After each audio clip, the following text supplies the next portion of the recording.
Damn, the Philadelphia Eagles just won two very, very huge games back to back, sitting at 8-2. And the discourse from Philly media, you would think that this team was four straight losses into the 2023 collapse once again. Let's talk about it. Welcome back to the channel. Thank you so much for being here. Appreciate all your support. Hope you're having a fantastic day, of course. I want to talk specifically with some things around AJ Brown for this video in terms of what is going on with the Eagles' supposed number one wide receiver. We have injury. People aren't talking about that because the more I watch AJ Brown, the more I wonder if he is cooked, if he is washed, and that may be in relation to, is he injured or is he just not himself from previous injuries? Because we have got things like the fact that his yards, his average yards of separation, it's down over half a yard from last year. It is 1.7 yards of separation, which is a career worst for AJ Brown. We've seen this guy win on go balls time and time and time again, and it is not there this season. He is not separating. He is not getting open, even to get 50-50 balls tossed his way that he goes up and gets. I still think that 50-50 ball on the 4th and 6th, that's a ball previously that AJ Brown last year goes up and gets, or at least makes a legit effort at it and maybe gets it. It's a ball that Devontae Smith gets. It's a ball that Dotson gets. Now we know AJ talked last year about how he had to get his knee drained often. He's had repeated hamstring problems, as we know, because that happened this year as well. And he may very well not be 100%, or he may be 100% in the way some players are after an ACL injury and they come back and they're healthy and they can play, but they're not really themselves for quite a while. That explosiveness, that quickness, that agility simply isn't there for a lot of times another season. And of course, we have the predictability of the offense, the schemes, the vanilla offense, the Kevin Petula offense that has been absolutely horrific for this Philadelphia Eagles team. And then one other thing that I would add that I think is a problem is effort with AJ Brown. And we're gonna look at a few routes from this past game. Hopefully, fingers crossed, I'm allowed to do that because you never know with the NFL. Sometimes it's a problem. But first, I want to take a listen to Chad Ochocinco and what he says about AJ Brown and this offense, because I think this is really important to listen to as well to talk about. So let's take a listen to this. One problem I do have about watching the game tonight, the fact that I can Yes, sir. still, I don't play for the Eagles. I don't play for the Eagles, but I watch a lot of football, and I watch the Eagles all season long. Hell, I watch every goddamn team. But the fact that I can tell you, based on AJ Brown's alignment, I can tell you exactly what route he's running. That's not good. That's not Yeah. good because if I know it and I'm not watching film, I'm just watching the games each and every Sunday. What do you think those that are playing across from him are doing? He had 11. I think he had maybe 11 targets or something like that. But it's the same 11. stuff over and over and over. Unc. If he lines up 2 yards outside the number, if he's by himself, he's running the hitch. If he's at the top, Or hey, slant. or the slant. If it's 2 by 2 and Speedy's on the side with him, or the tight end's on the side with him, he's off the ball. He's running the slant. It's like the same thing. If he's inside, he's running the quick out. I mean, it's just Yep. or the stick right. It's just the same. That there's really no creativity in them putting it. And they like to put him on the left hand side, Ocho. They like to throw him the go ball on the left Yeah, hand side. yeah.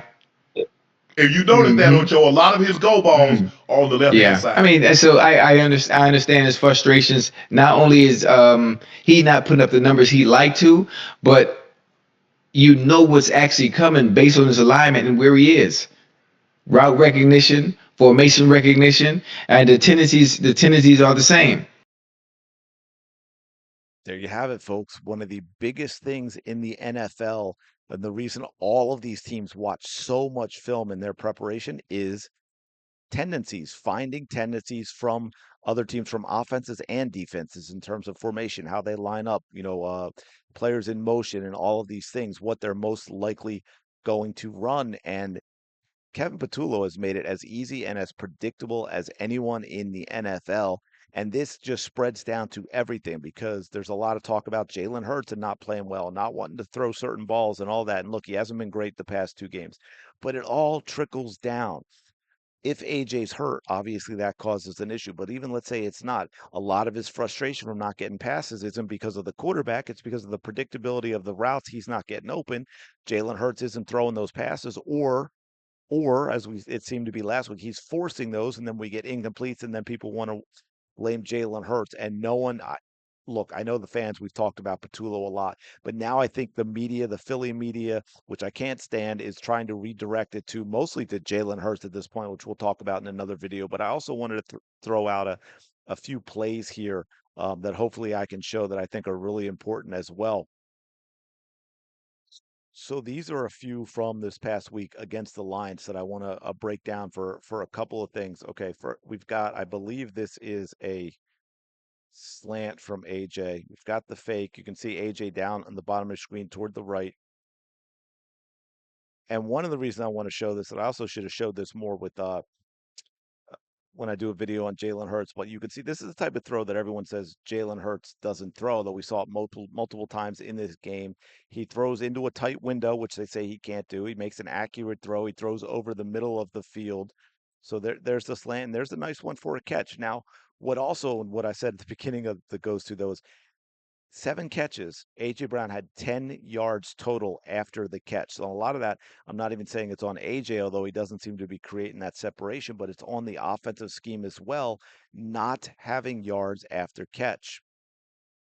So then we have this next one here. Now, here is when I talked about effort. Here is the one that really pissed me off. A.J. Brown gives up on this route probably even sooner than halfway through. And you look at where he ends up with that lack of effort and where this ball bounces. This is a very catchable ball for A.J. Brown. This is thrown to the outside shoulder, lands right on the sideline. This is exactly the type of ball that A.J. Brown would have caught last year. But you're going to see right here, now, right about now, pay attention. Now, Jalen's already throwing this ball, right? He's releasing this, and you can see AJ, no separation. This is a trust your receiver 50-50 ball. Put it to the outside shoulder, let him go up and make a play. And watch this next part. He slows down. He's slowing down. He gave up. Watch where this ball bounces, folks. Right there at the 14-yard line. Look where AJ Brown is, and he gave up about 10, 12, 15 yards before that, flat out gave up on this play. I want to back it up a little bit more because now I'm going to let it run through. And you can see A.J. Brown, you can see the difference. He just pulls up. He just decides he gives up.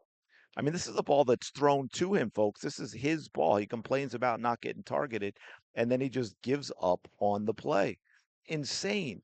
Now, one more, and this goes back to, I wanted to show this one as well because this goes back to that lack of separation and also the predictability, right? So it's got a kind of a combination, to be fair to AJ.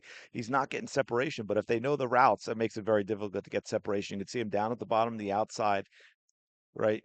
This is where we're going to run over the middle and watch the defender. He doesn't, right now, there is no, he doesn't create any separation at all. Watch this. The receiver almost has AJ tackled as he's catching the ball. But again, look at where we are right here. And the reason I say this, and I'll probably include this in the Jalen Hurts video, I'm kind of combining, but since we're here, they talk about now what's going out there is Jalen Hurts doesn't throw with any anticipation. Jalen Hurts doesn't throw into tight windows. Jalen Hurts isn't accurate. Oh, as you can see, Jalen Hurts is already winding up, already into his motion on this play. He has made this decision. This ball is going to A.J. Brown. He's anticipated A.J. Brown getting open over the middle. He's going to fire the ball. And then look at the coverage. Look at that coverage.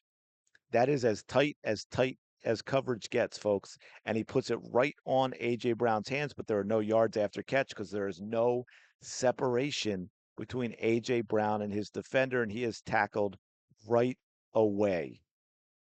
He is tackled right away. But yeah, man. So there's a lot of stuff regarding AJ Brown that could be issues. It's obviously the play calling is absolutely huge. The lack of effort, and I've seen that in other routes as well from AJ Brown, is very concerning as well. And I think that frustrates the hell out of Jalen Hurts. So you've got the predictability of the play call, and you got AJ Brown giving up, and you have the possibility that AJ Brown is not 100%. So anyway, let me know your thoughts in the comments below. Appreciate you checking it out. As always, smash that like button, subscribe. I do appreciate it. I'll talk to you in the next video.